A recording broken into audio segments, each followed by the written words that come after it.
Malangyang with a cross, a good cross inside, a header! Lakhimpur চাংলিমিথান স্টেডিয়ামে সাফ অনূর্ধ্ব-17 টুর্নামেন্টে ভারতের বিপক্ষে হার দিয়ে শুরু করলো বাংলাদেশ। 90 মিনিট পর্যন্ত ম্যাচ ছিল গোলশূন্য ড্র। ফলে দুদলই 1 পয়েন্ট পাওয়ার অপেক্ষায় ছিল। 5 মিনিট ইনজুরি সময়ের খেলা চলছে। দ্বিতীয় মিনিটের মাথায় কর্নার থেকে গোল করে উল্লাসে মাতে ভারত। শেষমেশ 1 গোলে এগিয়ে থেকেই জয় নিয়ে মাঠ ছাড়ে ভারত। ম্যাচের প্রথম থেকেই বাংলাদেশ ভারতের সঙ্গে পাল্লা দিয়ে খেলছিল। আক্রমণ, পাল্টা আক্রমণ, গোলের সুযোগ তৈরি সবই করেছে বাংলাদেশ, শুধু গোল ছাড়া। ভারতও গোল আদায় করতে পারেনি। অনেকটাই নিশ্চিত হওয়া 1 পয়েন্ট হাতছাড়া হয় ইনজুরির সময়ে। ভারত কর্নার থেকে বক্সের মধ্যে ক্রস করে। সুমিত শর্মা বাংলাদেশি ডিফেন্ডারদের মাঝ থেকে লাফিয়ে উঠে হেড করেন। জটলার মধ্যে একটি ড্রপ খেয়ে বল বাংলাদেশের জালে জড়ায়। পিছিয়ে পড়ার পর বাংলাদেশের হাতে সময় ছিল মিনিট 3 কম। এর মধ্যেও সুযোগ পেয়েছিল বাংলাদেশ।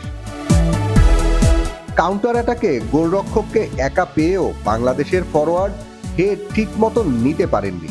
ফলে হার নিয়েই মাঠ ছাড়তে হয়েছে তাদের। ম্যাচে নিশ্চিত গোলের সুযোগ মিস বাংলাদেশই প্রথম করেছে।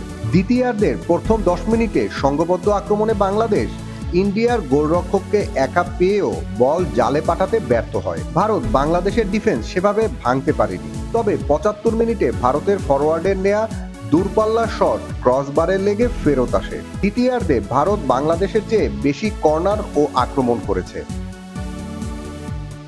ভুটানে ম্যাচ মানেই উচ্চতার ফ্যাক্টর।